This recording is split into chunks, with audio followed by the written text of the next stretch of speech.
I'll follow up with additional resources after the session. When I tell you that, I've opened a cognitive loop. I've opened a problem in my mind that I need to solve, okay, and a problem that I need to solve.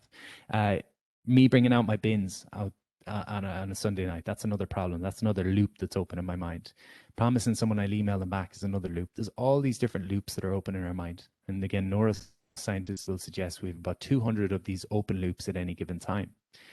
By closing these loops, we find a level of completion. So oftentimes we find ourselves in bed, tossing and turning, and we start thinking, oh, I forgot to send that email, or oh, I forgot to put out the bins, or whatever it might be.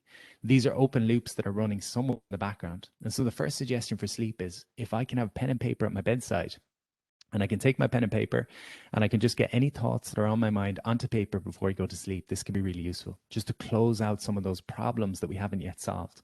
And it could just be to put things down that I'm going to get done tomorrow. It could be to write down some of the things I've achieved today. It could be just to write down some of the noise that's in my mind.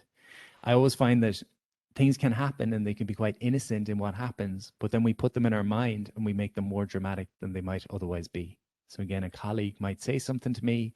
It's relatively innocent, but then it goes up in my mind and I replay it 100 times and I add more and more emotion to it. Pen and paper tends to take away some of that emotion that can be overwhelming, and it tends to make things a bit more practical. So the first part of this strategy is pen and paper at night. Can I write down some of the things that are on my mind to just clear out my mind a little bit before I go to sleep? The second piece of this is no technology. This is the challenging bit. No technology. So for 30 minutes before I go to sleep, can I remove technology from my bedroom? The idea with this is very simple but not easy. Again, natural sleep cycle. Sun comes up, we get up. Sun goes down, we go down. Modern day, if I'm looking at a bright screen at 11 o'clock at night, as far as my old brain is concerned, it's still daytime. So this bright screen is like the sun to me. And so it's very hard to sleep. Okay, so for 30 minutes before bed, can I allow myself? Question there, does a Kindle count as technology? I always read in bed. My understanding is the Kindle doesn't have the blue light coming from it, so I think Kindle is good to go. So for 30 minutes before bed, can I remove the technology? Again, sending that signal to the body and mind, it's time to wind down. If we think about anyone that's got kids, generally you'll have a bedtime routine for your kids. They start to wind down. They start to slow down the car. So maybe you read them a bedtime story, you help them brush their teeth. Things start to slow down. But maybe for us, then we're watching like a horror film on Netflix, and then we fall into bed and we try to sleep, and there's a lot going on.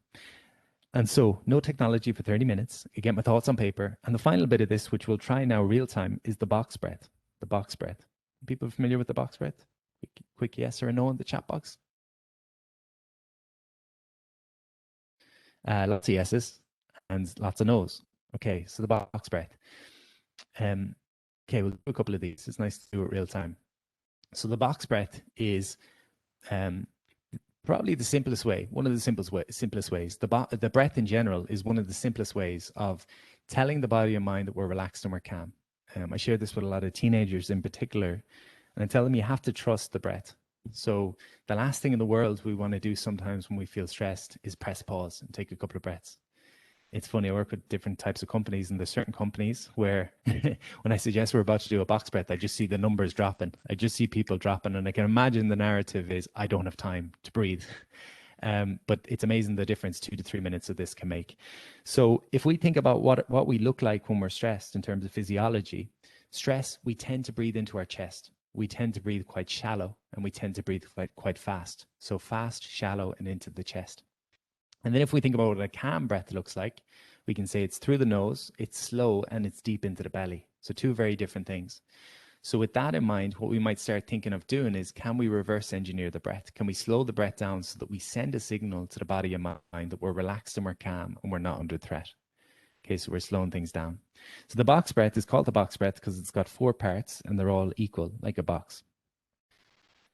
Each part is the same. It's 4 seconds long.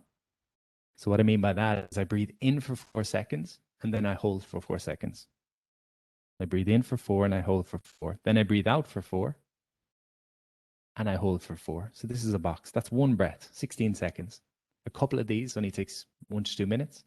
And even that, we're going to do it now in just a second. The secret here is we want to breathe through our nose. Again, signs of relaxed breathing. It's through the nose. It's easy. It's effortless. It's slow. It's into the belly. Signs of stressful breathing. It tends to be fast into the chest. It tends to be shallow. It tends to be difficult. And sometimes when we're told to take a deep breath, you'll notice people go, and we don't get any breath in at all. Some people would suggest we only use about 20% of our lung function because the breath tends to be quite shallow. And it's like a vicious cycle, because when my mind thinks that I'm stressed, it sends a signal to the body that I'm stressed, and my breath becomes shorter. And then when my breath becomes shorter, a signal goes to my mind to say I'm under threat, and it just becomes a cycle. And so by slowing things down, we can catch that cycle and break that cycle. So let's give it a go real quick, if you're up for joining me on this, provided you're not driving or doing anything wild. If you place a hand on your belly and a hand on your chest and gently close your eyes.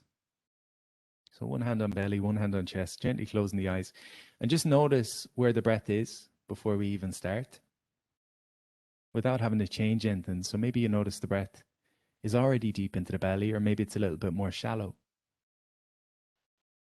We take 21,000 breaths a day, so we'll have established some habits probably. And what we're going to try to do now is deepen the breath. So I'm going to encourage you to breathe in through your nose for 4 seconds, looking to expand your belly. So in for 4. After breathing in for 4, just hold it for 4. 3, 2, 1. Exhale through your nose for 4. And again, hold for 4. That's our first box breath. Let's do 3 more. So breathing in through the nose for 4. Hold. Exhale. And hold. Perfect, guys. Let's do 2 more. Feel yourself relax each time. Breathing in through the nose.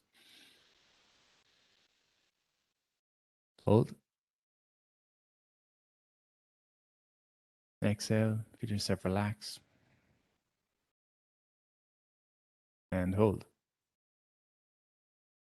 One more nice relaxing breath deep into the belly. Hold. Slow exhale. Feel yourself relax. And hold. Okay. So this is 4. And everyone stayed with me. I was looking at the numbers, see what do we drop out. This is 4 short breaths. That was just over a minute. Let me know if there's any